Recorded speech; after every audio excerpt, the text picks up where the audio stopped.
Welcome to Convince Me in 15 Minutes. This podcast will introduce you to concepts, theories, and philosophies in the world of finance, investing, and wealth management explained in 15 minutes. Your guides are Keith Thompson and Luke Tawas. Hello, everyone. I'm Wes Gray, the CEO of Alpha Architect, and today I'm going to try to convince you of why advisors should launch custom ETFs. The pitch is going to boil down to three reasons. ETFs are more tax efficient, ETF fees are tax deductible, and ETFs will greatly simplify your operations and make you more efficient. First reason, and I will use the words of the lawyer that tried to convince Congress to eliminate the ETF tax benefit. He deems ETFs the great tax swindle.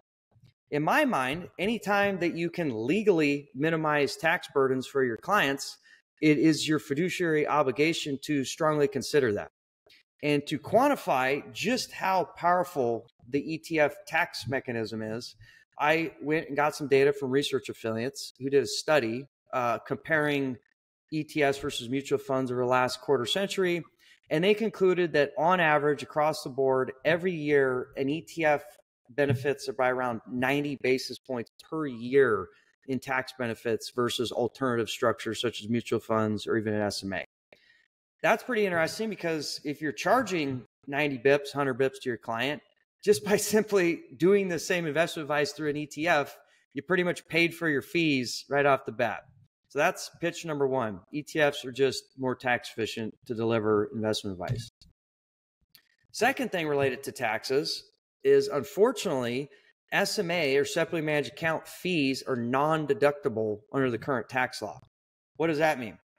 Well, that means if you charge 1% to your clients to deliver your investment advice in an SMA, if you were to instead set up an ETF and deliver that same investment advice via an ETF at 1% on an after-tax basis, and I just assumed a 30% marginal rate, the client would still be paying 1% to you, so you're no worse off, but on an after-tax basis, they're only actually paying 70 basis points, or essentially saving 30%.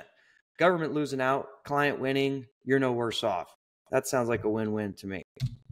Third reason is, as many advisors know, if you're managing thousands of accounts, ranging from really rich people to really small people, some are taxable, some are non-taxable, we're trying to do GIPS compliance, all the tax loss harvesting, it's literally gotten insane at this point. All of that can be solved by simply outsourcing all of the back office infrastructure and brain damage to an ETF provider who will deliver the exact same investment experience to all of your clients in a very simple, operationally efficient, and highly tax efficient way. So again, saves you money, saves you time, saves you operational brain damage so you can go focus on delivering better investment advice and getting more business for your RIA firm. So that's the pitch. Better taxes, tax deductible fees, and makes your business operations more efficient. Well, I can say very comfortably that is the fastest 3 slides we've ever gone through on our podcast. That is an efficient message. So I guess my first question is, who is actually doing this? Who are the customers and who are creating these ETFs? Yeah, so it's basically people that benefit most from the things I just mentioned there. So obviously, if you're an advisor managing money for all qualified accounts, there's not a lot of benefits, right? Because who cares about the tax efficiency? And the operational complexity is a lot less because you don't have to deal with tax loss harvesting, all these other stuff. So obviously the primary beneficiary is any advisor who's managing capital on behalf of ultra high net worth taxable individuals, where most of the capital they're managing is their taxable money. The ETF is essentially a no-brainer if you're managing tactical strategies or equity-based strategies. The other thing is you have to have some size, right? Like if you're not a big RIA with not a lot of complexity and not a lot of clients, the marginal benefit of the operational efficiency is relatively low. And obviously the burden of operating an ETF, because there's a lot of compliance and all these sort of things, it's not really appropriate for like a small RIA with $20 million, right? It's got to be someone who's managing high net worths, which are generally much bigger RIAs, and someone with the compliance sophistication and the complexity problems where it makes sense. So we're talking 250 mil, 500 mil plus advisors that essentially manage high net worth assets. So Luke and I have probably operated in the separately managed account world for the past, at least 30 years for me almost, and I think over 20 for Luke. What is keeping a lot of separately managed account managers from doing this? Is it because they have distribution on wirehouses and it's too complicated to move from one to the other? What's holding them back? Well, yeah. So first off, some strategies don't benefit from the tax efficiency, right? So like highly leveraged, long, short, alternative, heavy income-based strategies, I can't help you too much in an ETF wrapper. So those should always maintain an SMA because you don't have the burden, the regulatory burdens of ETF. SMA is all good. But if you're doing like tactical models that are relatively low frequency, like going from equities to cash to whatever, or you're just managing like equity stock-based portfolios, you're going to obviously maximally benefit from an ETF structure. So the question is, well, why wouldn't you shift? Well, a lot of times the problem is, one, ETF operations are not cheap, right? So that's expensive and there's a lot of regulatory burdens. But if you have any sort of scale, it's usually a net with like the operational simplicities and like new distribution channel, et cetera. Usually it's really kind of an element of like investor communication and legacy business problems, right? Like if I'm charging 1% on an SMA strategy and it's kind of opaque what my performance actually is, it's not totally clear and the money's kind of sticky. Like when you join the ETF world, you're in big boy land where everything's transparent, everything's calculated to the dollar, and now we're competing with everybody else. And you might be like, I don't really want to get that transparent, and I don't want to be that available in the marketplace because I might shoot myself in the foot because my clients are like, well, why am I hiring this bonehead for 1% when I can go buy the ETF equivalent for 50 bips and it's 10 times more tax efficient? So it's really for those, again, that have high confidence in their value proposition and they want to innovate and move to be client friendly. But obviously, if you have a legacy SMA business, you're charging 1%, you're sitting fat and happy, and like, why are we going to rock this boat? Like, and you're 60 and you're about to retire anyways in a few years. Well, who cares? That's the 40-year-old's problem, right? But if you're trying to like build your business, kind of move with the times, you're going to be forced to do this at some point. It's just a matter of just client demand, frankly. So I still meet people on a daily basis that don't fully understand the tax efficiency of an ETF. They don't understand that if in a brokerage account or in your personal account or even a separately managed account or in a mutual fund, if you bought Apple at $1 and now Apple is at $100, if you sell that, that's $99 in gains. But an ETF has the ability to exchange that $100 worth of Apple for $100 worth of Microsoft and avoid the tax. How is that legal, and how are they able to do that? Can you give us a little bit more detail around that?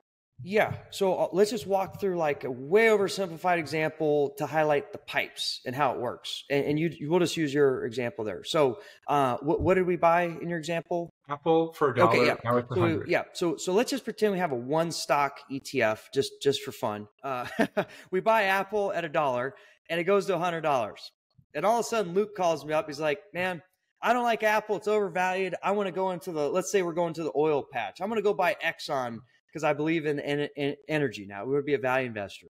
So in every other context, what would happen is you're going to have to sell Apple, right? And then get $100 and go buy Exxon. But unfortunately, through that process, there's a $99 capital gain that we're going to have to deal with. And that sucks, right?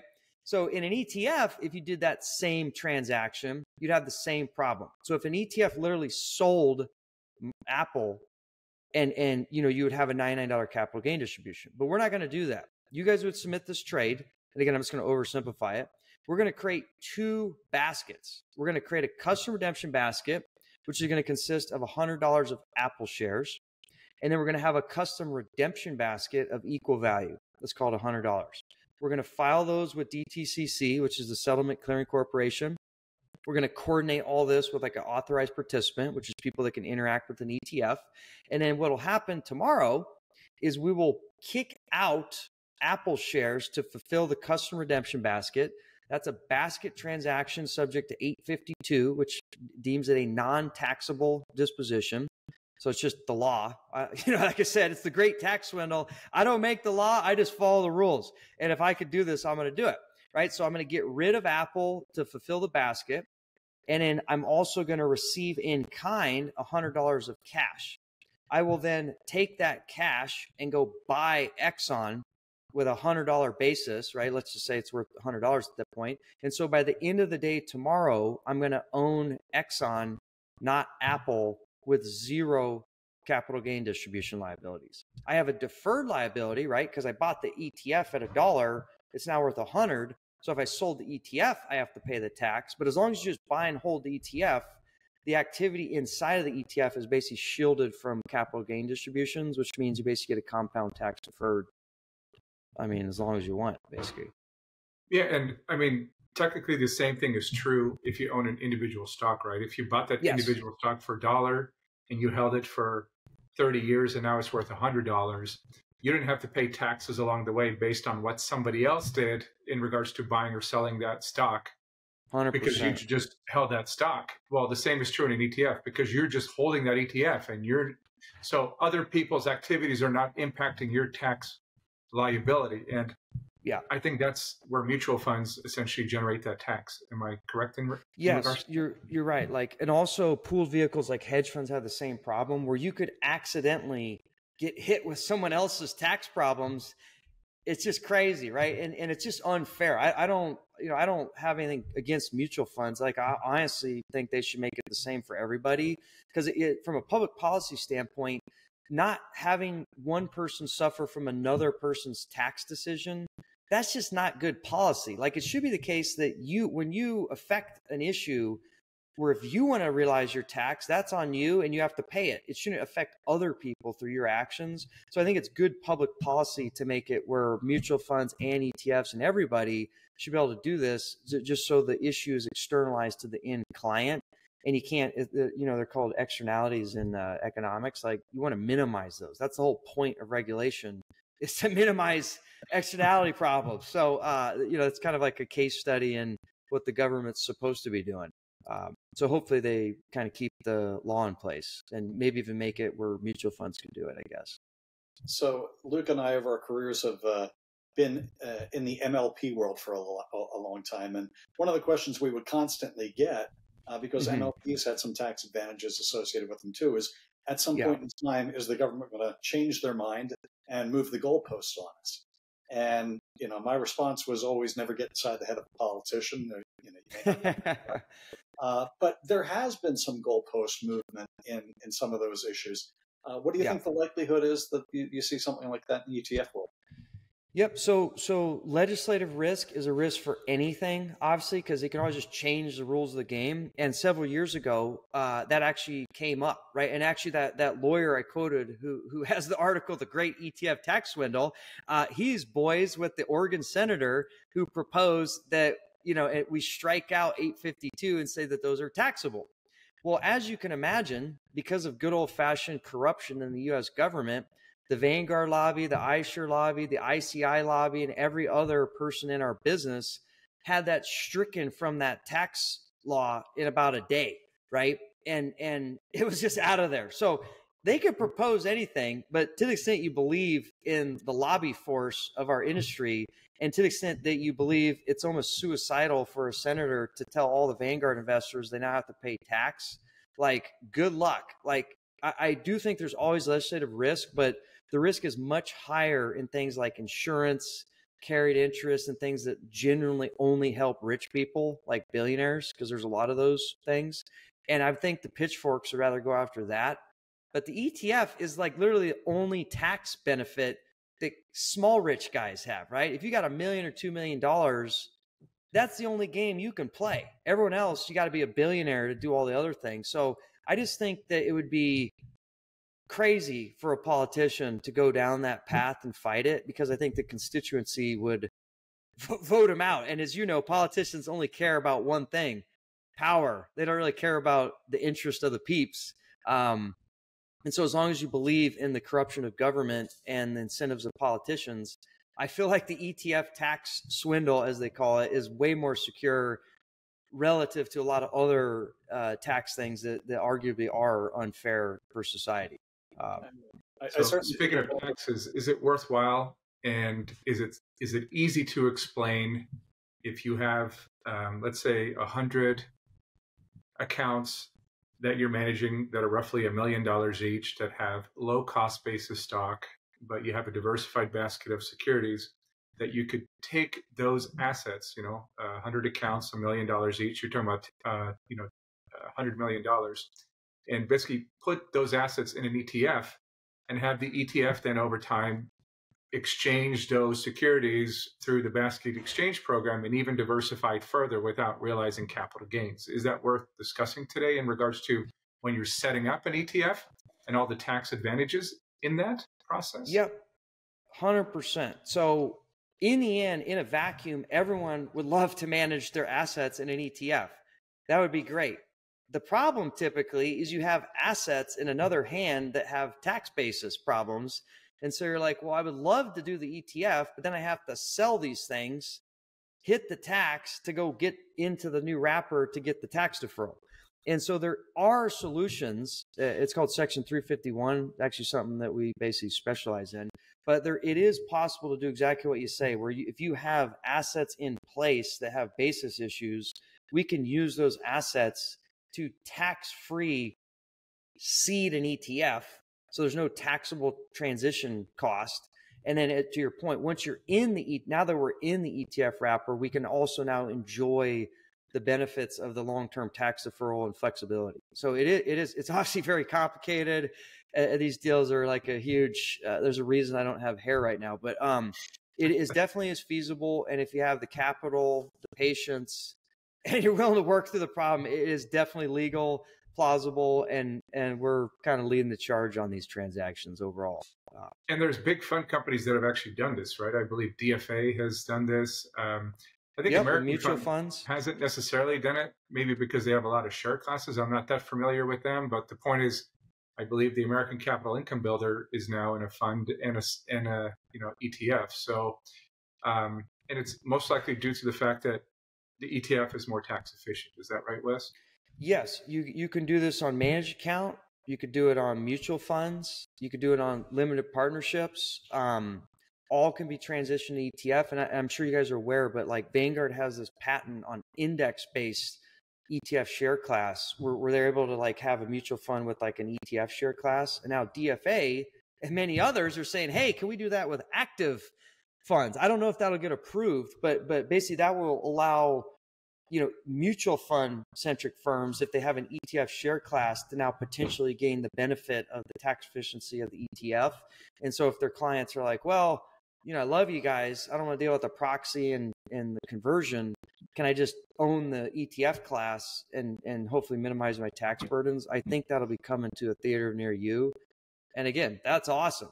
Like anything that allows people to invest more efficiently, legally, of course, I'm all for. Let's do it.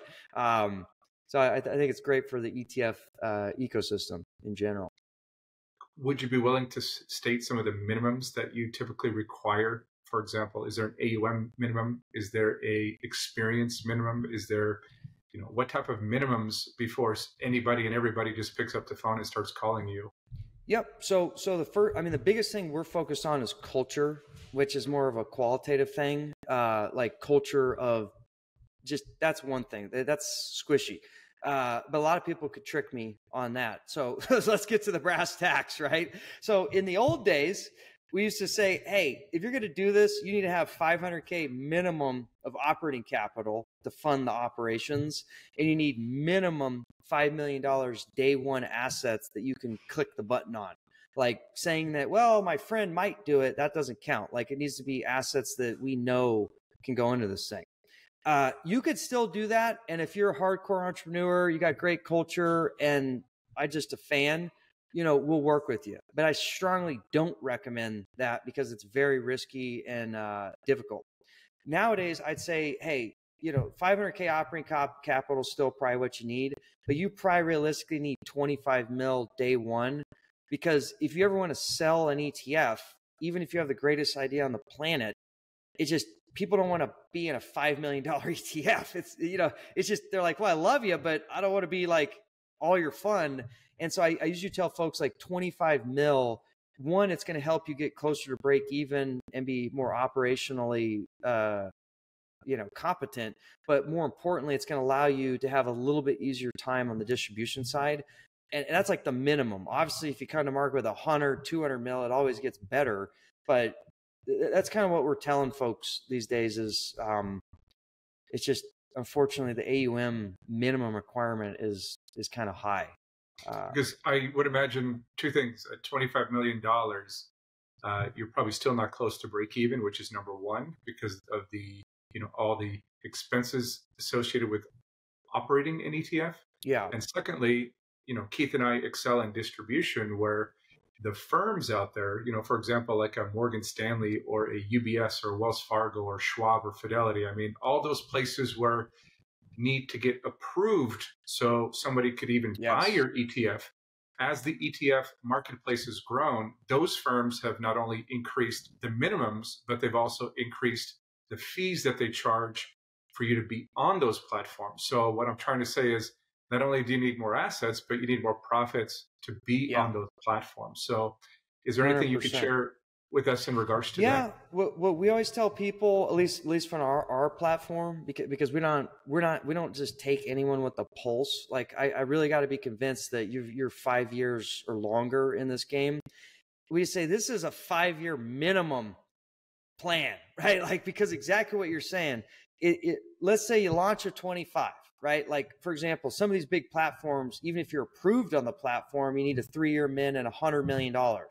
Well, let's just instead of focus on the wirehouses and the big broker dealers with all the barriers to entry, we're just going to go after the ultra high net worth and RIA market who can buy your stuff day one. It's going to be a hard sell, but it can be done. So you do your 25 mil, you just grind it out, whatever you got to do, man. Dig, scream, yell, whatever it is. Try to get that thing to 50. And then maybe you got another 2 years, maybe you get it to 100, whatever it's going to take. It's not going to be easy. As you guys probably know, it's very, very challenging. And you have to have a long time horizon to distribute ETFs. And then, okay, now we're at 3 years. Okay, now we got our track record. Now we've got our story. Now we've got our AUM in place. Okay, now we can maybe go try to knock on the doors of the Morgan Stanleys and UBSs and see what we can do. But this is like a 5-year path, right? Like, you shouldn't join the ETF business and say, hey, I'm going to launch this thematic AI fund with $2 million and I'm going to go hire sales guys and they'll make it magically turn into $50 million. Like, that's never going to happen.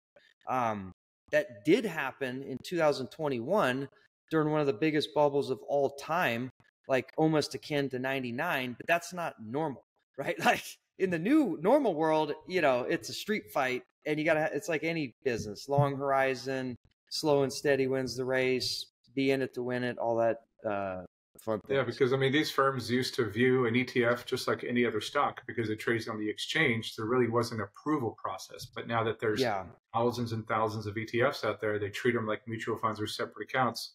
Yes. All products now have to basically get approved. It's not as easy as somebody just flipping a switch. You mentioned earlier that this doesn't necessarily work as well for an income-producing investment. However, let's assume you have a dividend strategy.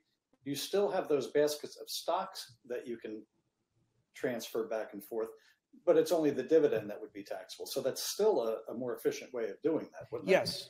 Yes, for sure. What I meant to say, just to clarify, is at the margin, like a fund of stocks that never pay any dividends are amazingly efficient. But even if you pay dividends, there's a lot of capital gain components of the stocks as you change them. So it's definitely gonna be way more efficient than like an other alternative. But unfortunately, we can't solve the dividend component because we have to distribute the dividends from the ETF as they're received. So we can't help on the dividend taxation, but we could certainly help at the margin, to your point, on the capital gain efficiency, 100%. But Wes, if you generate income from call options, you can take the income from the calls and reinvest them internally within the ETF. Isn't that true? It is. However, if you realize any income or dividend in the fund, you have to distribute it. So you could reinvest it, but we'd have to distribute it at the end of the year. Now, that said, there is a no action letter that our friends over at Innovator got through that allows you to do in-kind treatment of options. So it's way more complicated, way more operationally difficult. We run several funds that do this, so unfortunately, no. But it is possible nowadays. It's kind of a pain to do option-based strategies more tax efficiently in an ETF because we can now in-kind out the option gains and what have you. But it's not as easy and operationally straightforward as stock exchange, which I could do in my sleep at this point. So Wes, are there any downsides to launching an ETF? Yes, there's plenty of downsides. So there's one very explicit, or there's two very explicit ones. One is launching an ETF, an operating ETF, because it's a registered fund, is extremely expensive in general versus other alternative forms of managing money, right? And so, for example, like just to throw the number out there, like just for a totally brain dead U.S. equity fund with say 25 to 50 mil, you're looking at like a $200K a year plus operational costs, right? Whereas that's a lot of money, and so obviously you got to have scale. That's what we're talking about, like the 25, 50 mil. The other aspect is it's a registered fund with the SEC. And it's bad enough to be SEC registered investment advisor. Like I'm sure many of your listeners are familiar with that level of compliance. When you do a registered fund, the burden of compliance just gets even crazier. Now, there's platforms like ours and many others that help, manage and wade through that. But I'm not going to lie and say that the compliance complexity is somehow better. It's way worse, right? There's even more lawyers, more things to deal with.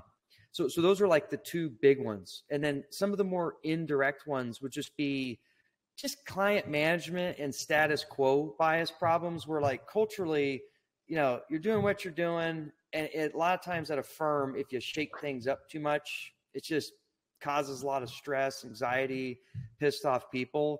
And obviously doing something like this it's innovative. It makes a lot of sense from a long game perspective, but I'm not going to lie. There's a lot of short-term disruption in the firm because now everyone's got to adapt, change, learn new systems, learn new compliance and what have you. So you just want to weigh that short-term cost of frictional transition to a new model with like the long-term benefit. And I can certainly see in certain circumstances where, like I said, going back to like the 60-year-old person who's about to retire in a few years and do I really want to put any risk in this business because I'm going to sell this damn thing anyways? Like probably not. And so, they may not value like the short-term cost versus long-term gain. They'll just sell the thing and move on. But, obviously there's other circumstances where that cost benefit might be a lot more favorable.